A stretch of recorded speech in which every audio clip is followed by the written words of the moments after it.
So we were talking about parliamentary and presidential form of government, in which the area or the limit in which the executive and the legislatures are working, they are dependent or independent of each other. Under the presidential system, the legislature and the executives are separate. There is separation of powers. In the parliamentary forum, the executive is a part of the legislature. Means, what is the difference between the parliamentary and presidential, beta? In presidential, executive and legislatures are under the presidential system. The legislature and the executives are separate, whereas in the parliamentary forum of the government, they are intermingled, means their power is mixed. Also, in the parliamentary system, the head of the state is separate from the head of the government. The head of the government is elected on the basis of the number of members the political parties have in the legislature. If a party has a clear majority in the legislature, the leader of that party becomes the prime minister. I will explain this again. Also, in the parliamentary system, the head of the state is separate from the head of the government. The head of the government is elected on the basis of the number of members the political parties have in the legislature. If a party has a clear majority in the legislature, the leader of that party becomes the prime minister. For example, students, in India, if we talk about the Punjab, in Punjab, we do not have a government by BJP, but we have our head of Congress, whereas in center our government is of BJP, because there they have won the majority. But sometimes no party has a clear majority. In such cases, a number of parties may form a coalition to form the government. I will explain you this in detail, beta. Now what happens? Suppose there are different political parties, different areas they have won. In Punjab, let it be Congress has won. In Delhi, let it be AAP has won. In other states, in most of the states, you can say BJP has won. So some areas Congress won, some areas AAP won, some areas other parties won, some areas BJP won. Since you can say, as compared to the other political parties, most of the seats winner are from the BJP. So that means finally they will form the government. For that also there is a rule that minimum this much percentage is needed to form a government in the center. Suppose, I'm just giving an example, suppose it is 40%, that 40% of the seats, if any government will win in the country, then that party will make the power, or party will make the government. But in case, no doubt, BJP is winning most of the seats, but even 40% BJP cannot win. So even the BJP has won, suppose let it be 30%. That means even they don't have the right to form the government. So what will happen? They will talk with the other parties, other political parties who will join them. And when they will join them, ultimately they will become that percentage which is needed to make any power. I will give you this example from your class. Suppose I want to make a monitor of your class. For the class monitor, I say that the one who will get 40% of the votes will be the monitor. Now there are suppose 4 children who want to become monitor. Some students have given voting to the A, some to the B, some to the C, some to the D. Let it be the students of C group, or the one who is C has got the maximum votes, but even he or she cannot or could not get the 50%. Now the group C can request the other groups that you please, better you don't become the monitor, you just join me, I will help you whenever you need So you give your votes to me.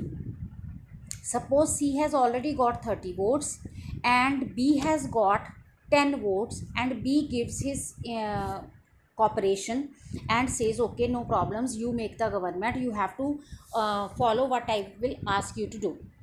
And B and C has joined together. So finally, because B and C has got the 50% of the vote, so C will become the monitor with the help of B. So when other parties join to form any government to make the majority, this is called beta coalition. The form of the government is called coalition government. Okay, so the executive in the parliamentary forum is based on the support of the party in the legislature. The political party or a coalition of the parties that has a majority in the legislature controls the executive. So executive in the parliamentary forum is based on the support of the party in the legislature. The political party or in the coalition of the parties that has a majority in the legislature controls the executive. The whole executives will be finally under the control of the party in power. The Prime Minister and the Cabinet in Great Britain are good examples of this form of government. In the presidential forum, the executive and the legislatures are separate. The real power is in the hands of the elected president, who is not a member of the parliament, but she is also not responsible to the parliament. This is a very different type of government. Then comes unitary and federal. What is unitary and federal? When there is only one government for the whole country, it is known as unitary form of the government. What does it mean? Like in India, we have somewhere BJP is ruling, somewhere Congress is ruling, somewhere Akali Dal is ruling, somewhere AAP is ruling. So others, so many parties are there. But any country where there is only one government for the whole country, that is called unitary form of the government. This form of government makes and also executes the laws. Great Britain, China, and Chile are examples of such a government. These days, China is always in the news. In a federal form of government, the distribution of power is between the central and the state governments. Most of the laws that the central government makes apply all over the country. Laws passed by the state government apply only in the state. Examples of this form of government are India, USA, Switzerland, Nigeria, Brazil. So, in a federal form of government, the distribution of power is between the central and the state government, whereas unitary form of government, the whole power is in the hands of the government. The whole country runs with one government. But in India, what type of government we have? State has different or separate rights to make the laws for the state. Center will give their own law, but state has all the authority to make amendments in the law as per the rules. And which countries have this type of government? USA, India, Switzerland, Nigeria, and Brazil. Now we have talked about the different types of the government. We have talked about the democracy and authoritarian. We have talked about the parliamentary and presidential. We have talked about the unitary and federal type of government. Now let us talk about the constitution. What is a constitution, beta? A constitution is a set of laws which define how a state or country is governed. Like you can say, it is made a file in which there is a huge set of laws which says how any government or how any country can be run. These rules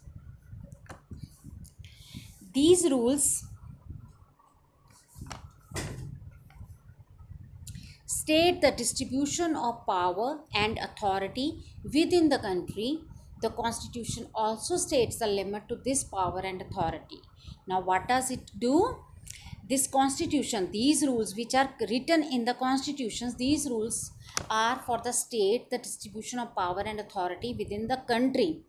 The constitution also states the limit to this power and authority, means who has the rights, who can break the rule, who cannot break the rule. If somebody is not practicing it, then what is the flaws? All the institutions of the government work within the provisions of this constitution. So ultimate power is constitution.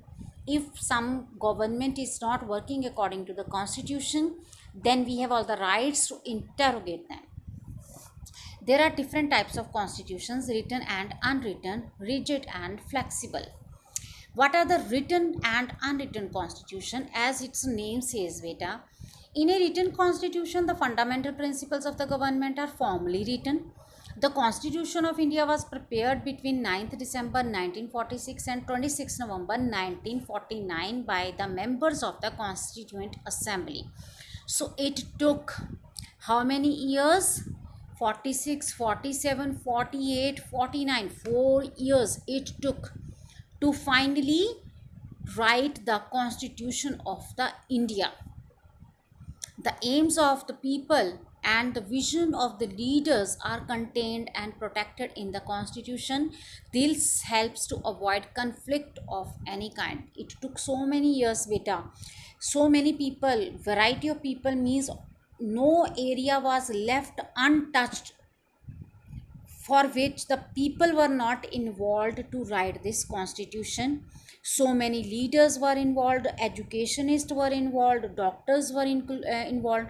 So many people involved, and finally they created the constitution with this hope that it is protecting in such a way that it will help to avoid any conflict means any doubt that people have different opinion, or we have not taken care of any class of the country. Class here means all the religions, all the caste, all the genders, each and everything was paid proper attention before this constitution was written.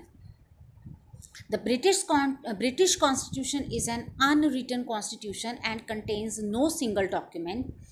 It consists of constitutional conventions and practices that have created precedents for the working of institutions, together with documents such as statutes and acts of parliament. Now, next is rigid and flexible constitution. Rigid means which is quite strict, which is not changeable. Flexible means which can be easily modified or corrected. The rigidity and flexibility of a constitution is reflected in the process of amendments. Written constitutions are rigid. A rigid constitution cannot be changed or amended easily. So, the rigidity and flexibility of a constitution is reflected in the process of amendments. What do you mean by amendments, beta? What is already existing, with the passage of time we want to bring any change in that, we want to make some corrections, we want to make some improvements, that is called to be amend. So rigidity and flexibility of a constitution is reflected in the process of amendment. Written constitutions are rigid. Which constitutions are rigid? They cannot be very quickly amended. A rigid constitution cannot be changed or amended easily. To make amendments in the constitution, specific procedures have to be followed. What are the specific procedures? First of all, any proposal is made. Afterwards, so many discussions are made in the parliament house. Some people will object it, some people will support it.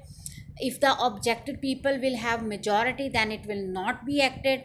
If the majority of the people will support the same statement, then finally proposal will be forwarded. So it is a long process. The central as well as the state majority is required to make changes or amendments in the constitution. The American and the Indian constitutions are examples of a rigid constitution. A constitution that can be changed or amended easily without breaking its framework is called a flexible constitution. It can be amended by normal lawmaking procedures in the parliament. The British Constitution is an example of a flexible constitution. So Britishers have a flexible constitution, whereas India and America have this rigid type of constitution. Now, what is franchise? The term franchise, when applied to elections, means the right of a citizen to vote.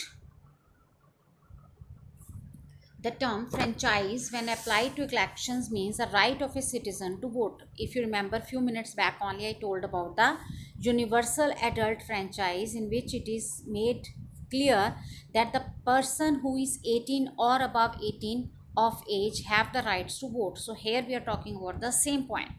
So the term franchise, when applied to elections, means the right of a citizen to vote.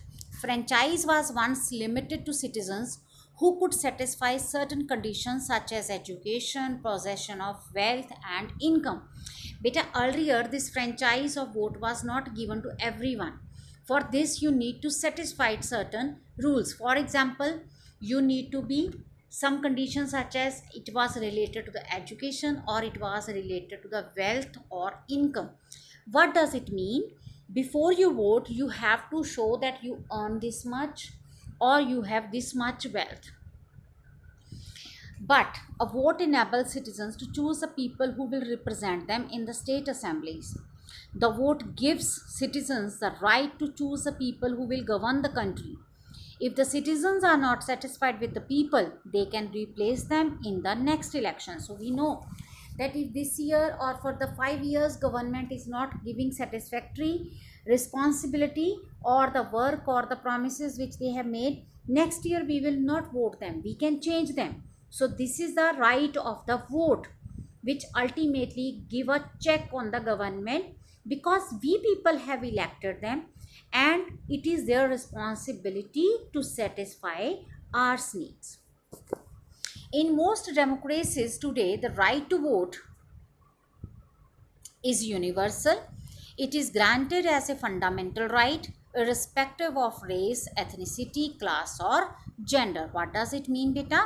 Now, the right to vote has become universal. Universal means the whole universe is practicing it, most of the countries.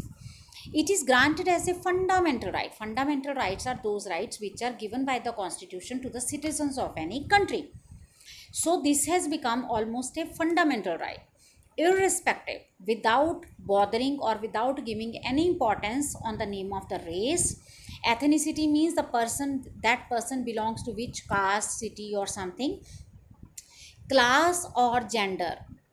This is also known as universal suffrage. Now in India you can say, you see that any person even who has not studied class 1 but the person is above 18, that person has a right to vote.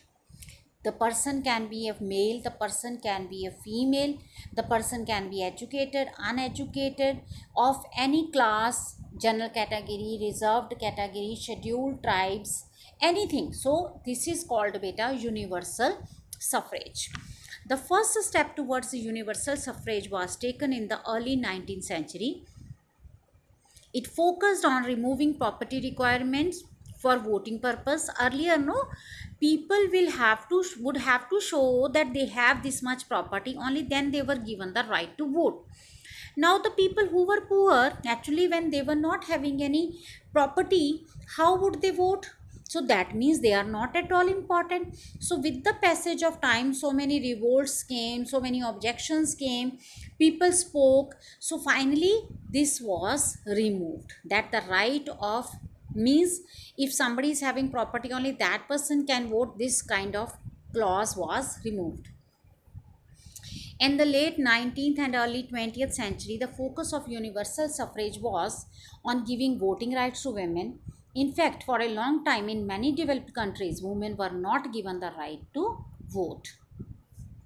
You have read in 5th class about the Raja Ram Mohan Rai, about the Vivekanand, about Radha Krishnan, so many socialists you have read who have fought for the rights of the women. So earlier, women were not given the rights to vote, but now this vote is universal and all the women have the right. Those who are 18 of age or above, they have the rights to vote. Many societies in the past have denied people the right to vote on the basis of race or ethnicity. Some countries were not giving the right to vote according to them if they were not of their race or of their ethnicity. For example, non-whites could not vote in the apartheid era in South Africa. Those who were the non-whites means those who were not the white skinned people, they had no rights to give the vote in South Africa when it was apartheid system. The system came to an end with the first free multi-party elections in 1994. You will read about it in later chapters. Nelson Mandela played a great role in removing this apartheid system. Most universal suffrage systems still exclude some voters. For example, many countries deny the right to vote to convicted criminals or the mentally ill people. Those people who have some criminal background or those who are mentally ill, they do not have, means many countries deny the right to vote to such people. Also, almost all countries deny the right to vote to non-citizen residents and citizens below the age of 18. This is very much important. If suppose so many people are migrating from one country to the other country, it doesn't mean they should be given the right to vote. They don't know anything about the system, they don't know about the people who are there, so it will not be justified if they will be given the right to vote. So this is also one clause, that those who are not the citizens of any country, they are not supposed to vote. And even if a person is below age of 18, that person is also not eligible of vote. So this is all about the forms of the government. Let us sum up this chapter, beta. The government looks after the administration of a country. The government looks after the administration of a country. This is one. And the form of government refers to the system by which a country is government. What do you mean by the form of government? By which a system of a country is governed, that is called a form of government, a type of government. So, for example, in India we have democratic form of government. Governments are democratic and authoritarian, parliamentary and presidential, unitary and federal. So these all the 6 types we have discussed in the chapter. A constitution defines the framework that the country will be governed by. How the country is going to govern the whole country, which rules and regulations are to be followed, practiced. This is all defined on constitution. The different types of constitution are written, unwritten, rigid and flexible. The right to vote or franchise enables people to elect their representative. Universal suffrage grants the right to vote as a fundamental right without being discriminated against. So without giving any discrimination, universal suffrage has become a fundamental right almost all over the world. So this is all about the chapter of the forms of government, students. I hope this is clear to you. Now you can ask me if there is any doubt. Thank you, students.